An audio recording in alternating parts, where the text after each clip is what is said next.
this once. And I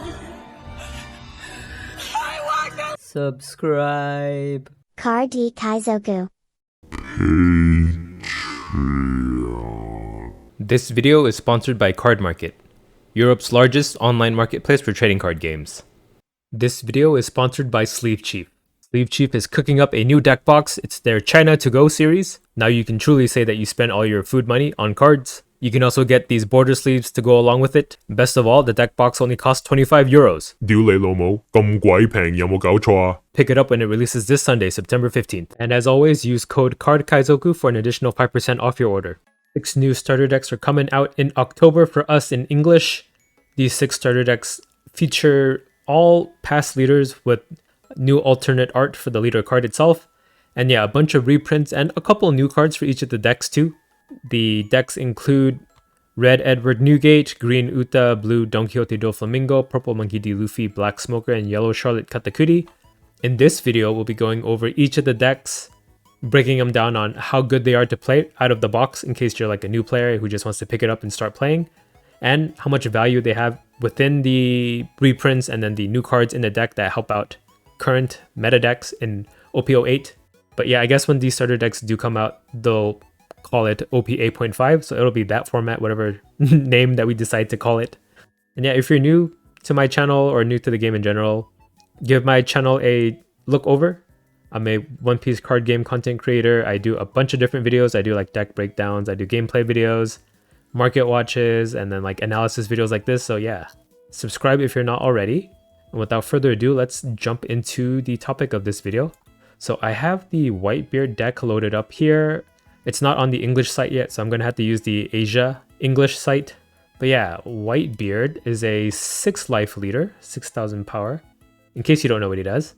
Every turn, at the end of your turn, you add the top card of your life to your hand. That is the trade-off for being a 6k base power and 6k life leader. So is the Whitebeard deck that they give you here good? So yeah, it is not. To play Whitebeard, there's a lot of key cards that are missing in the starter deck. You need defensive events in the form of Guard Point and Radical Beam, right? Those aren't included in here. You need 9 cost Whitebeard when you're at 1 life, and you can play a 9 cost Whitebeard to stop yourself from taking a life and then be an 8k base leader. It makes you really tanky. That's missing in this deck. So the out of the box experience for this deck doesn't feel too great. You're basically losing a life every turn, and the cards that like do help you to like stay healthy are like this 1 cost event. If you're at 3 or less life, you just don't lose life for the turn for 1 Dawn. That does not seem worth it at all. And then there's this Atmos. So it's a character at least. 4 cost 5k when attacking. If your leader is Whitebeard, you don't take life from your life area to your hand. If it's that early on though, you kind of do want cards in your hand. But yeah, it really is just 9 cost Whitebeard that you want as an effect to keep you healthy. And then once you're at 0 life, which you naturally will be, it's really hard to defend yourself with these cards. Right? They only give you 1 2k counter in the form of Jozu. And then you do have blockers in the form of Fossa, but 2 cost is really easy to remove. Everything else in the deck is like a vanilla, right? The Speed Joe's vanilla, Numul's a vanilla.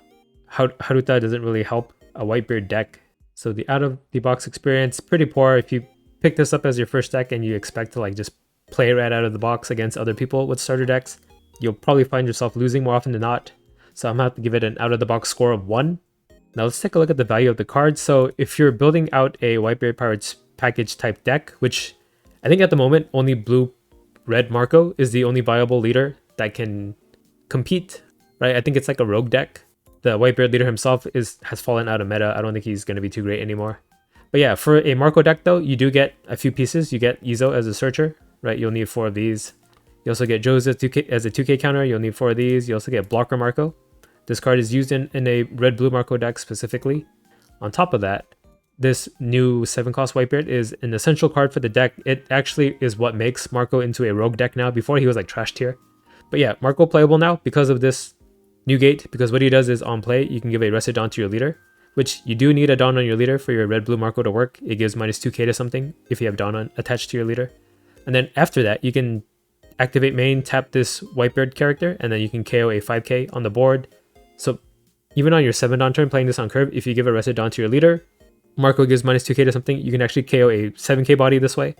It's like insane guaranteed mid-game removal, and you can reuse it every turn too, right? Every turn that you keep Newgate alive, he can do that, activate main effect, and he has an 8k body, so it's really hard to just attack into him to kill him.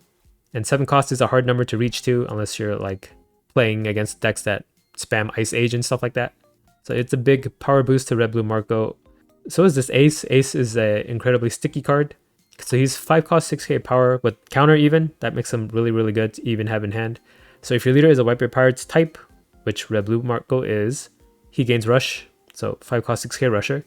And then once per turn, if this character would be removed from the board by your opponent's effects, you can give it minus 2k instead and keep him on the board. This is really good, right? It even handles like bottom decking or bouncing too, because those count as being removed from the field. It's not just KO. So from any form of removal, no matter how your opponent tries to do it, aside from like attacking into him, of course, he gets to survive and just get a minus 2k buff. In the end, that may even mean that he eats up 2 of your opponent's resources, right? He takes a removal spell and then even gets attacked by your leader, opponent's leader, freeing you up more hand resources to use later on too. So my value rating for the Whitebeard deck would probably be a 2. Right, it's only Red Blue Marco who benefits. You're getting a lot of pieces for it, a lot of key pieces too, right? It makes it a rogue deck now. But yeah, at the end of the day, it's still a rogue deck. It's not like you're getting cards that are going to guarantee to be top meta. So 2 makes sense to me. And yeah, that's pretty much it for the Whitebeard deck. So let's move on to the next one. So up next in green, we have Uta here. So the Uta leader herself, monocolor green, 5 life, 5k power leader. So downtimes 1 when attacking, you can look at the top card of your deck. If it's a film type card, you add it to your hand. And right out of the gate, the out of the box experience of this deck, it is trash. I would even venture to say it's unplayable, right? It's not a deck at all. You're just getting like a bunch of promo cards, because a lot of these music cards were promo cards that were released in the past. It was only given out at like a Uta starter deck event, which yeah, Uta has 2 starter decks now. You kind of need both of them to make a playable deck. But these music cards actually aren't too playable at all. They all had like alternate art that people picked up from that event. And since it was so rare, not too many people got it. So I guess they released the starter deck to just have it more in circulation. But it doesn't really matter because none of them are good anyway. So the out-of-box experience for this deck, it might even have to be like a -10. Like, it really is not a deck at all. You're just getting a collection of random cards. So if you did decide to play this deck against any other starter deck, you'll guarantee lose. But let's take a look at the value of the cards in the deck itself. So if you did want to play Film Uta with the meta cards for Film Uta, Barto would have been nice like 4 sets ago. I think it's a little too late now, because there's an Uta blocker that came in the first Uta starter deck who does what Barto does, but better because she's a blocker too. So in Green Uta's current state, with all the other film options she has, Barto is no longer a useful card in the deck. And then yeah, again, all the music cards suck. The good one was in the previous starter deck, right? The I'm Invincibles and the New Genesis. Even Backlight too. That's not in this deck, is it? Oh wait, New Genesis is. There's a reprint of New Genesis, so you'll need this card if you're building a Film Uta from scratch, I guess. They reprinted it with different art. This 8 cost Vanilla Luffy is not played at all, even though it's a film card. Oh, it does come with I'm Invincible. Okay, I didn't recognize it because the art was different. So it's everything but Backlight? Is this Backlight? No. So yeah, you'll get the good. Oh wait, it's here too. Alright, scratch what I said. They give you the good events for Uta here. Backlight, New Genesis, and I'm Invincible, but they also give you 4 of the shitter ones. These don't get used at all. Yeah, the only addition for a green Uta deck would be like this new blocker Uta. You can cheat it out with your 7 cost Luffy, because what she does is give you a Rested Dawn on your leader if you discard a film type card from your hand. So I don't know if it's worth it. The other cards like that Whitebeard give you the free Dawn, but this one requires you to like discard a card in hand. You'll have a large hand size, but still it's like kind of like why does this one require you to discard a card when the other ones don't? But yeah, she does let you activate your leader ability on curve if you don't have any extra Dawn to spare. And at the end of the day, it's still a vanilla attacker and a blocker. 6k blocker is pretty significant, right? You can block free leader 5k hits. This Gordon is a card you don't want to have to depend on, because what he does is it lets you turn any of your music cards into 1k counters. But if you're at the point where you're playing music cards that you need to turn them into 1k counters to live, I think that's a sign that you're running too many music cards. So yeah, I don't think this Gordon should be needed. If you do need it, there's a bigger problem. There's this Katakuri too. It's a 3-cost option. You can cheat out with the Brook, because Brook cheats out at 3 costs. This replaces like the Usopp vanilla potentially, because it does attack for a bigger stat line. It can do 6k if you have 6 or more rested cards on field. But again, Usopp works just as fine, so don't really need him. Shanks is a late game option in Uta that makes it so your deck can be all film cards so that your leader ability never misses. Because that's like the weakness of the deck. If you use your leader ability and you check the top card of your life and it's not a film card, then it's like you don't have a leader ability at all. So, right, you want to draw every time you can when you use that effect. But honestly, this Shanks works better in a Bonnie deck. Bonnie does run it sometimes as a 2-of. It's more of a tech option, so it's not even like pivotal in Bonnie. So not too much value out of that. Honestly, 8-cost kid is probably still better than this Shanks, but yeah, and you get a new 2k, so you can just run 12 film 2k, so you could have unmissable, unwhiffable 2k counter options in your deck with your leader ability, that is. But yeah, value-wise, I'm gonna have to give this a score of 1. Right, moving on to Blue Doflamingo. So what he does is if you attach 2 Dawn onto him, and then when you're attacking, if you pay 1 more Dawn, you reveal the top card of your deck. If it's a 7 Warlords type card with the cost of 4 or less, you can just play it out for free, rested. He's an 01 leader, he's an OG, he's really great at swarming. And yeah, right out of the box, this is basically just a Doflamingo deck, to be honest. It's not too much off a meta Doflamingo deck. In fact, I think like over half the cards in this deck are run in a meta Doflamingo deck, right? Blocker Doflamingo is run, this vanilla gecko is run, this gecko that brings back from the discard is ran, Edward Weevil, oh this one's vanilla. Yeah, not this one, but there's another 4-cost Edward Weevil that you run that draws you a card, but that's not in this deck. This Mihawk is ran, it's a 2k counter for the deck. This Croc 2, that's run, so is this Law. These are the new cards in this starter deck. This Buggy 2, it's a 2k counter that lets you rearrange the top 3 cards of your deck. And this Boa, this is one of the best new cards added to the deck. So what is that? 1, 2, 3, 4, 5, 6, 7, 8. I guess this Teach too. I've seen people run Teach. So 9 cards in this deck are run in a Doflamingo deck anyway. So I'm going to have to give it an out-of-the-box score of 5. Perfect marks on this. You actually have a legit Doflamingo deck you can play here. Really surprising. But I guess, yeah, none of the cards in the deck in the first place were like too rare or hard to get. Now for value, I'm going to have to give it a 5 as well. Again, because this is just a Doflamingo deck basically. And then these 4 new cards here in particular are why he's like meta now. Right, you have this Croc that can let you reveal the top card of your deck, and if that card is a 7 Warlords type, you can draw 2 cards and place 1 card back on top. So yeah, even if you don't have your Pironas and your Doflamingos and your Boas, you can use this Croc to set up too, right? Because you're putting back whatever you want to leader ability with this card if you have the Dawn to spare after this. And even at the end of the day, you're +1 in hand size, right? You're drawing 2 and putting 1 back. So it's a great card to play. And then we have this Law. So you can return one of your characters to your hand, and then if you do that, you can bounce one of your opponent's 4 costs or less to their hand.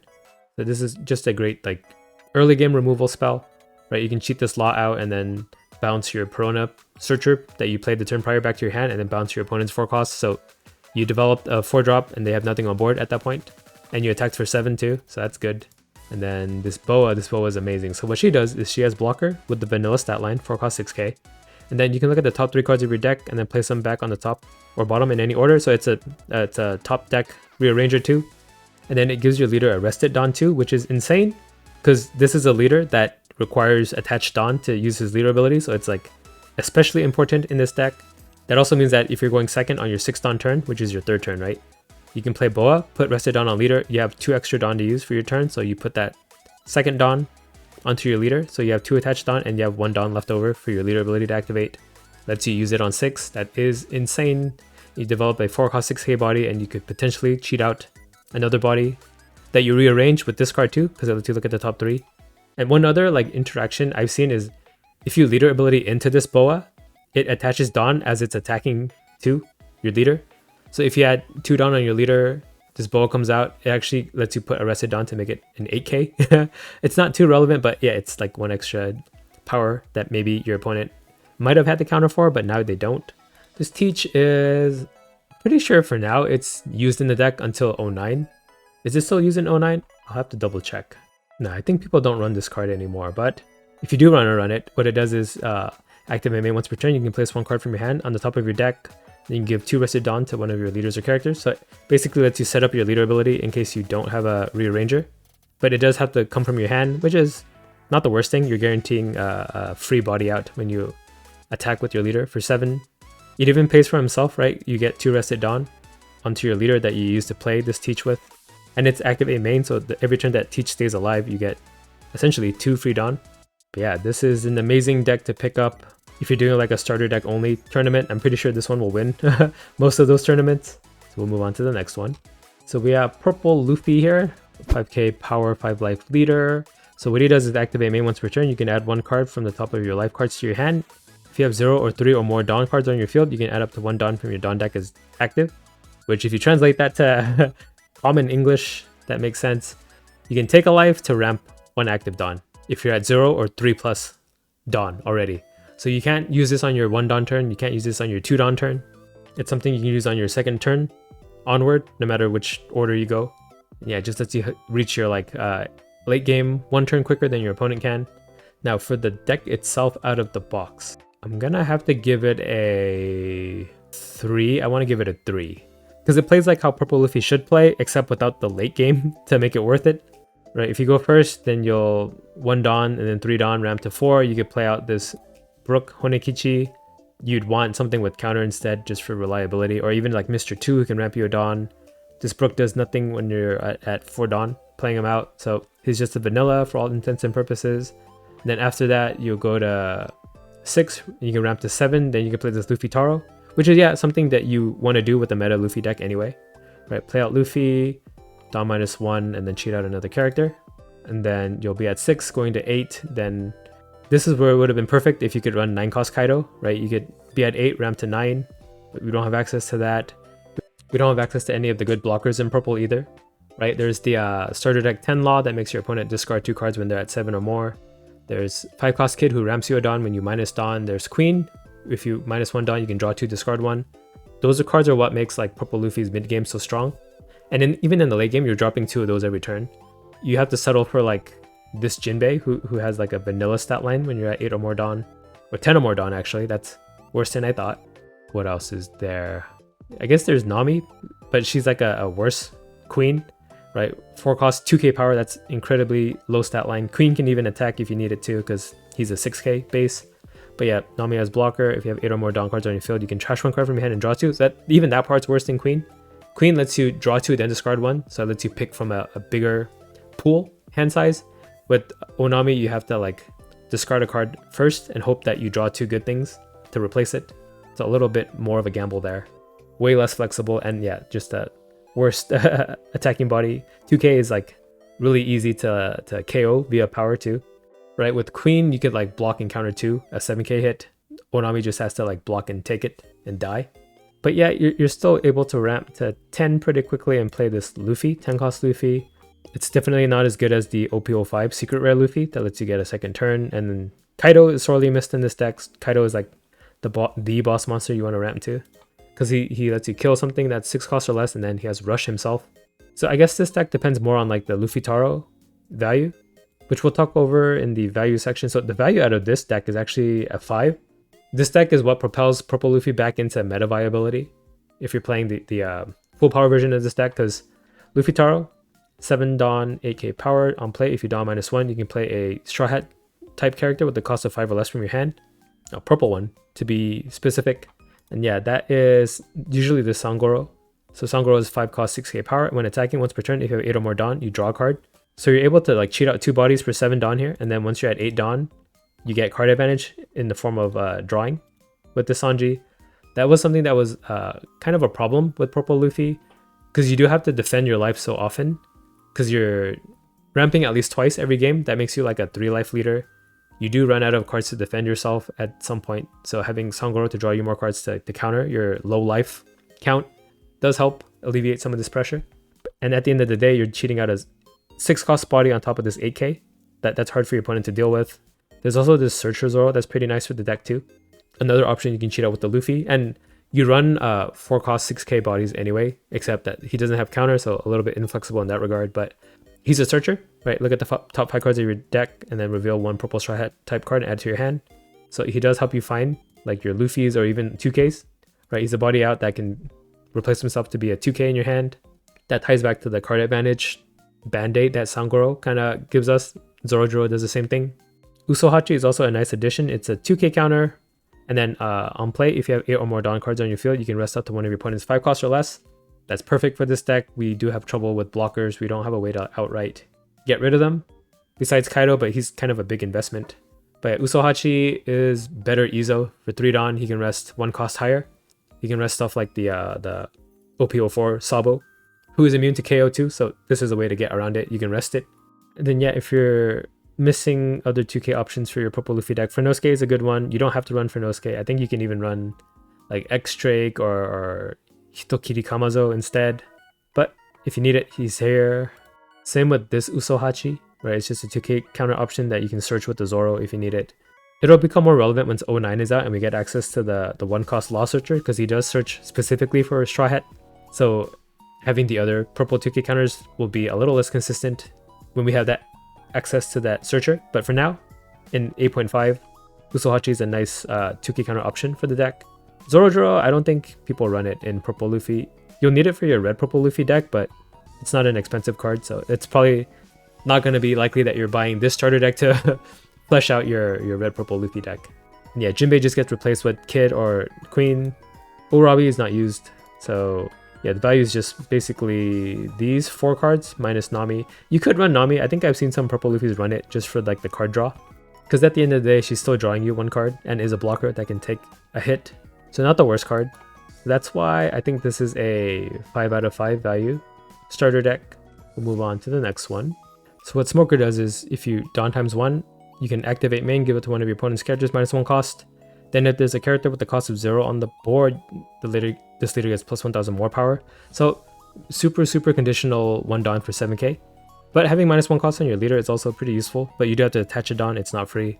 So Smoker out of the box, it might be the same as Luffy, right? This might be a 3, because it's no, I think I'd have to give it a 2. It has some of the core pieces of a Smoker deck, in that yeah, you want to play Kobe's and then Ice Age and Sudo to cost reduce. You even have a Searcher in brand new, and then that's pretty much it, right? Because I think a standard Smoker deck runs like Borsalinos, Rebecca's, Hina's, 8-cost Kakemoria. You don't have 8-cost Kakemoria in this deck. That's sorely missed. To be honest, the only good card in this deck is this Tashigi, and probably that Sengoku, but we'll go over that in a bit.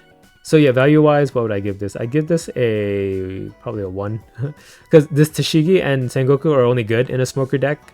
I guess like Ice Age and Brand New and Tsuru's can be used in other black decks, but yeah. So what this Tashigi does is, on play, if you're specifically the Smoker leader, you can give it to one of your opponent's characters minus 4 cost, and then you can activate main to KO one of your opponent's characters with the cost of 0.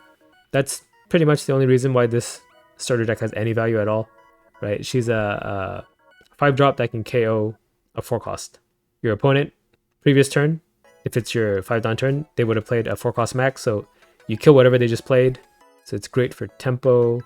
And then even in the late game, you can combo Tashigi with cards like Ice Age, and even your leader ability gives minus 1 cost to something. And then Sengoku is good. He can let you filter out 2 cards in your hand. Because what he does is, on play, you can trash 2 black Navy type cards from your hand. If your leader has a Navy type, draw 3 cards. So if you have 2 bricks, get rid of them, potentially draw 2 cards that are useful, and then plus 1 on top of that for 1 Dawn. Yeah, it's like almost 1 Dawn draw card, but better, you know? So it's great for a deck that runs a heavy Navy package. It's restricted in that you have to run Navy, right? So if you're running a Thriller Bark Pirates deck, you're not going to get use out of the Sengoku. If you're running, I guess in the future, a Blackbeard Pirates deck, you're not going to get value out of the Sengoku. It's on play anyway, so you can't run it in Blackbeard, but... Oh yeah, Lucci too. Lucci may not run it because he has to run a heavy CP package, CP9, CP0 package. So it's really just Smoker who uses Sengoku, and then I guess starter deck 14, Luffy, that got popular recently, runs the Sengoku. Right, this would be a pretty big buff to that deck. Huh, now that I mentioned that... No, but Tashigi's not running that deck, so it's just the Sengoku. So yeah, I'd still have to give it a value of 1, right? It's not like a core addition to any deck.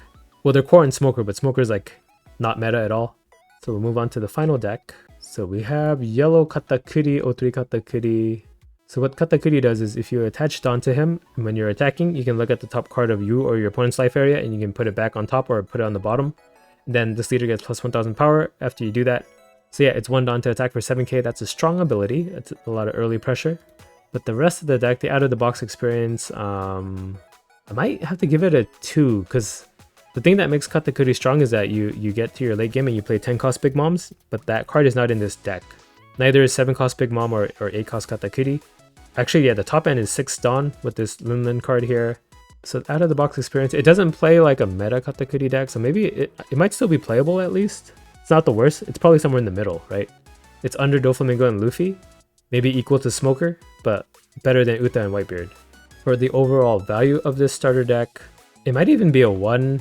Cause yeah, Katakuri, a meta Katakuri deck can run this 5-drop Katakuri. It's a blocker that gives your leader a Rested Dawn if you turn the top card of your life face up.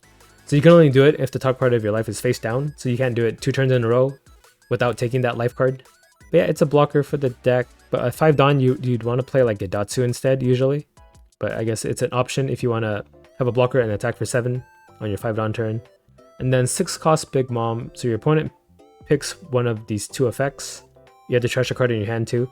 So they either have to trash 2 cards from their hand or they trash the top card of their life.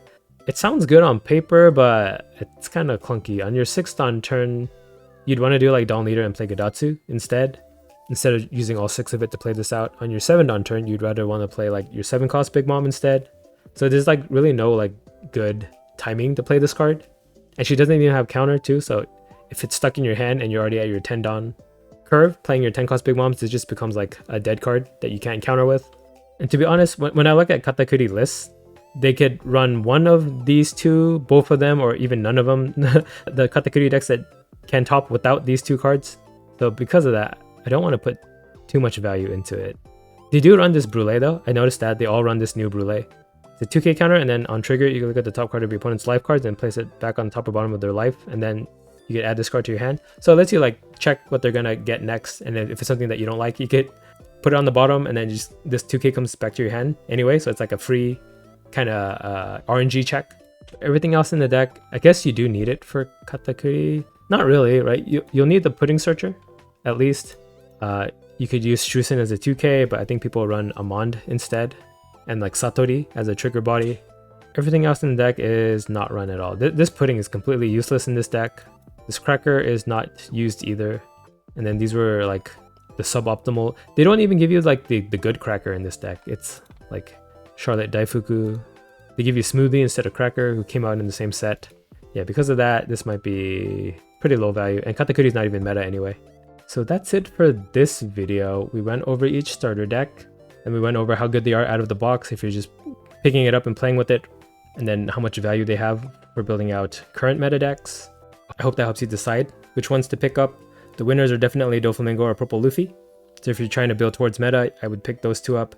If you just want to get the alt art leaders, just get the one that's your favorite. If you just want to collect the cards, buy 2 copies of each so you have full playsets of all the new cards that were printed in each of the starter decks. Who knows, maybe in the future some of these cards will make it into a meta deck, right? It's happened before. So always have copies of them available if you can. Or just pick up the singles, they might be really cheap, especially for the ones that aren't as good right now. Just in case it gets better in the future, that's always a possibility. And yeah, if you like this video, like, comment, subscribe, and I guess that's it. So I'll see you next time. Bye. Card Kaizoku.